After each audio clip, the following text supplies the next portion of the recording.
Bismillahirrahmanirrahim. Assalamualaikum warahmatullahi wabarakatuh. Waalaikumsalam warahmatullahi wabarakatuh. Alhamdulillahirabbil alamin.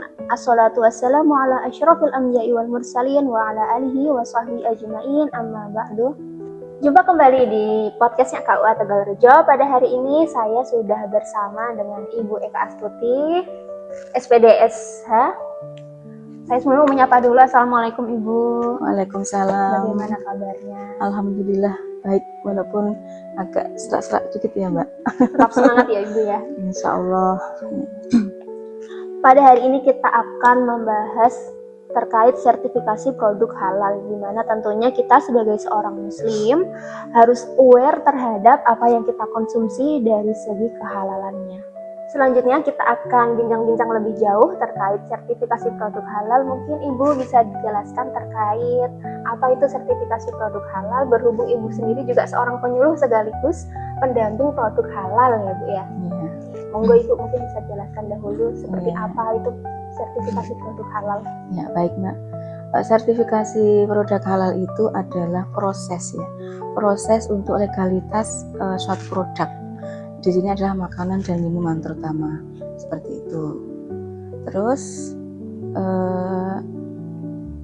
walaupun untuk ke depan itu untuk proses halal itu bisa alat-alat kosmetik atau yang lain sebagainya itu, tapi untuk tahun ini baru fokus untuk yang makanan dan minuman gitu. Berarti itu untuk pelaku usaha dari segi UMKM ya Bu ya? Sebenarnya program dari pemerintah atau BPJBA itu ada 3 Mbak sekarang ya. Yang pertama itu adalah self declare, terus yang kedua self declare mandiri, terus yang ketiga itu adalah yang reguler. Kalau yang self declare yang pertama itu adalah pelaku usaha itu menghalalkan produknya sendiri. Jadi oh ini loh, produk saya itu halal, nah seperti itu. Nah ini biasanya dan tahun ini masih ada subsidi dari pemerintah. Dan jadi ya masih berapa ya? Sekitar 9 ribuan sekarang. Terus kemudian kalau yang self declare mandiri itu adalah ya sama proses legalitas produk usaha itu, tapi pelaku usaha itu biaya sendiri. Seperti itu. Walaupun nanti kriterianya itu sama dengan self declare yang bersubsidi. Ya, walaupun disubsidi sama walaupun gratis ya, itu sebenarnya disubsidi sama pemerintah. Seperti itu. Dan yang reguler itu adalah berbayar. Nah, ini terutama untuk yang perusahaan-perusahaan besar atau masih kecil itu, nah itu berbayar. Ya. Kemudian mungkin bisa dijelaskan mungkin Ibu terkait prosesnya seperti apa untuk pelaku UMKM, pelaku usaha untuk mendapatkan sertifikasi halal itu sendiri, mungkin bisa dijelaskan Ibu prosesnya. Ya baik. Prosesnya itu yang pertama pelaku usaha itu harus mempunyai NIB. Nah, NIB-nya ini adalah NIB yang berbasis resiko. Jadi nanti pelaku usaha yang NIB-nya itu masih yang dulu itu harus dimigrasi dulu ke yang berbasis resiko. Terus kemudian penting juga untuk KTP. Terus nanti di situ ada data-data dari produk dari pelaku usaha, punya brand dan lain-lain sebagainya begitu. Terus untuk prosesnya, yang pertama kan sebenarnya ini yang mendaftarkan diri itu adalah pelaku usaha. Tapi karena di sini sekarang ada pendamping, makanya dibantu dengan pendamping itu. Pertama kali pelaku usaha mendaftarkan diri ke linknya si halal. Nah itu mendaftarkan, terus kemudian input data-data ada KTP, terus NIB, terus kemudian bahan-bahan. Nah itu bahan-bahan itu syaratnya itu harus semuanya bersertifikat halal. Nah kemudian setelah bahan, nanti produknya itu harus foto produknya. Kemudian prosesnya itu pelaku usaha harus menjelaskan dari awal sampai akhir. Jadi semuanya dari awal itu harus semuanya bersertifikat halal dan semuanya itu harus bersih ya untuk proses pembuatannya seperti itu. Itu kira-kira proses itu berapa lama ya Ibu? kepengurusannya mungkin bagi pelaku Hmm. UMKM atau pelaku usaha? Tergantung Mbak itu, karena ada yang ini ya, pelaku usaha itu yang apa tuh namanya, gercep itu ya, gercep itu cepat. Kalau diminta data itu segera, itu nanti bisa segera cepat juga. Tapi kalau yang misalnya pelaku usaha diminta data aja no respon, ya itu juga lama juga. Apalagi sekarang itu sistemnya itu baru error. Nah ini juga agak menyita waktu juga ya. Jadi saya belum bisa memastikan berapa waktunya seperti itu. Ya.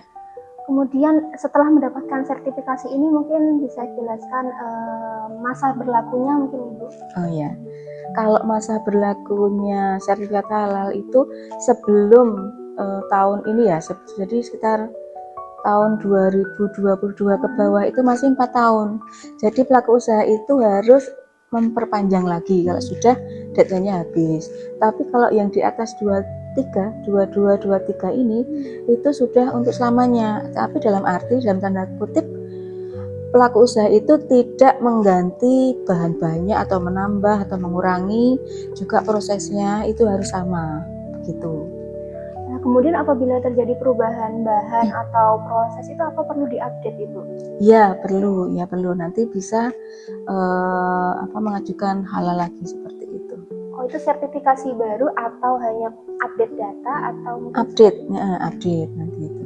Jadi hanya melapor ya Ibu ya? Ya. Kemudian nanti diubah di sistem. Iya, nomornya masih sama seperti itu. Kemudian dari sertifikat halal ini mengapa penting bagi pelaku usaha UMKM mungkin Bu? Oh ya. Ya memang sertifikasi halal ini penting ya, baik bagi pelaku usaha. Yang pertama, bagi pelaku usaha itu untuk memberikan legalitas usahanya, kalau untuk bagi pelaku usaha ya. Kemudian kalau untuk konsumen itu memberikan kepercayaan, kalau memang ini yang dikonsumsi itu sudah halal seperti itu. Dan yang ketiga, sesuai dengan undang-undang yang sudah diberikan dari BPJPH itu di Undang-Undang Nomor 33 Tahun 2014 di pasal 4, bahwa semua produk yang masuk di Indonesia itu harus bersertifikat halal seperti itu. Nah kemudian kalau semisal bahan yang digunakan adalah bahan-bahan impor itu mungkin seperti apa regulasinya, mungkin bisa jelaskan Ibu? Oh ya baik.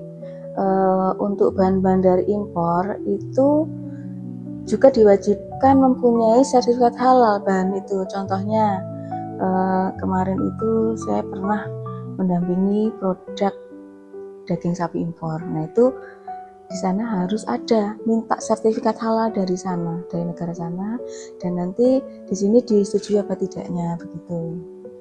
Ya, semuanya ya itu Mbak, bukan hanya daging, semua yang dari impor itu harus ada sertifikat halal dari sana juga. Ya. Kemudian kalau di Kementerian Tenaga Kerja sendiri UMKM-nya variasinya apa saja Ibu yang selama ini Ibu urus? Macam-macam ya itu, paling banyak itu makanan dan minuman. UMKM ya lebih banyak itu yang UMKM, jadi yang self declare subsidi. Terus ada minuman apa ya itu ya, jus, terus apa lagi ya, sudah banyak sekali sih Mbak. Kopi juga pernah, terus apa ya, makanan tradisional jajan pasar itu ya paling banyak itu. Terus nasi kuning, kalau dulu nasi box itu masih bisa di tahun berapa ya, 2022 ke bawah ya, 23 ke bawah itu nasi box itu masih bisa, tapi sekarang sudah nggak bisa itu, jadi harus reguler atau yang berbayar. Seperti jamu juga, jamu itu dulu di tahun yang 2002 ke bawah itu masih bisa self declare ya, maksudnya yang subsidi dari pemerintah, tapi sekarang sudah nggak bisa, itu harus reguler. Jadi kasihan sebenarnya pelaku usaha UMKM yang itu seharusnya itu masih dapat subsidi, tapi karena produknya itu kan ada titik kritisnya, seperti jamu itu kan ada titik kritisnya, jadi harus berbayar. Terus ini bahan ya dari daging giling, nah itu sudah tidak bisa self declare atau yang subsidi, walaupun usahanya itu masih keliling itu, tapi sekarang sudah nggak bisa, harus berbayar. Kita nggak tahu itu kenapa. Dulu masih bisa. Mungkin ketentuannya apa Ibu untuk self declare sendiri yang disubsidi itu ketentuannya regulasinya seperti apa? Ya baik, untuk yang kategori self declare itu adalah produknya itu masih sederhana, terus alat-alatnya itu juga masih sederhana, terus nanti itu semacam apa ya, kayak makanan tradisional, terus semuanya ini masih sederhana ya. Tapi kalau sudah memakai peralatan yang lebih canggih, terus karyawannya juga banyak, itu nanti sudah yang berbayar, beda ya, seperti itu. Terutama ini bakso, kita nganu ya dari daging giling, terus ada apa namanya itu yang dari ayam digiling ya, daging ayam digiling itu semuanya itu harus reguler ya. Kemudian untuk pelaku usaha setelah mendapatkan sertifikat halal sendiri, apa kewajiban para pelaku usaha ini, apa yang perlu dijaga itu apa saja? Yang jelas kalau sudah punya sertifikat halal itu harus mempertahankan sesuai dengan waktu mengajukan proses halal. Karena apa? Ke depan itu kita itu pelaku usaha nanti akan ada sidak. Ya, di setiap kabupaten itu ada namanya Satgas Halal.